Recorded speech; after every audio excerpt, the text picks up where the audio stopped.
over the United States as the governors continue to push for social distancing measures.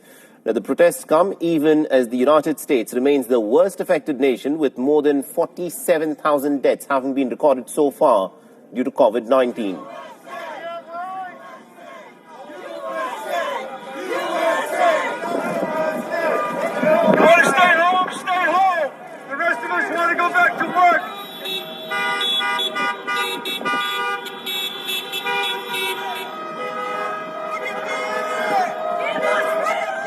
All right, so this is on the streets of Albany in New York, where the protesters took to the streets calling for an immediate end to the restrictions that have been brought about due to the lockdown in the state.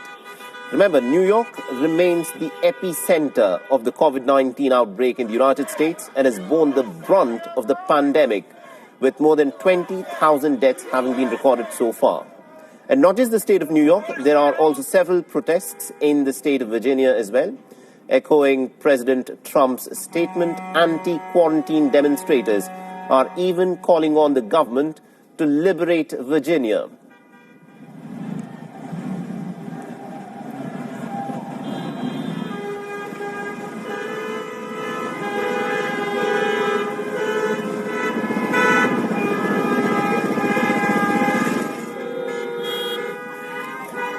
And the scene, of course, was no different in Los Angeles, where drivers staged an anti-lockdown protest, honking their car horns around the city hall.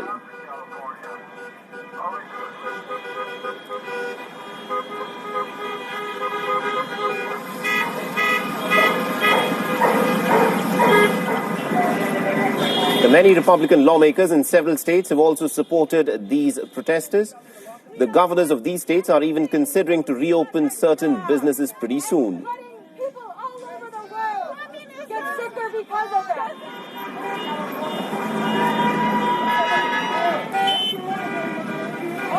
And also, in a strange turn of events, President Donald Trump has said that he strongly disagrees with the Georgian governor's decision to open certain businesses at this point of time. This comes even as the president has been repeatedly calling for reopening the American economy to save jobs.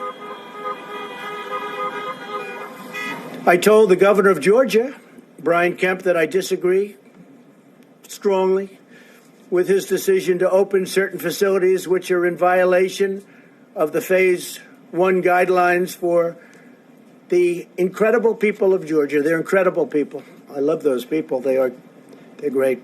They've been strong, resolute, but at the same time, he must do what he thinks is right. I want him to do what he thinks is right, but I disagree with him on what he's doing. Now, even as the states are mulling on the prospects of easing down the lockdown restrictions, leading immunologist Anthony Fauci has said that coronavirus will continue to remain even during the fall season. There will be coronavirus in the fall. If we do, which we won't, but let's take an imaginary period. We say, okay, coronavirus, forget about it. We're not going to do anything about it. It will take off. That's what viruses do. But that's not what's going to happen. We are going to respond to it to not allow it to do that. Now, there are about $45,000.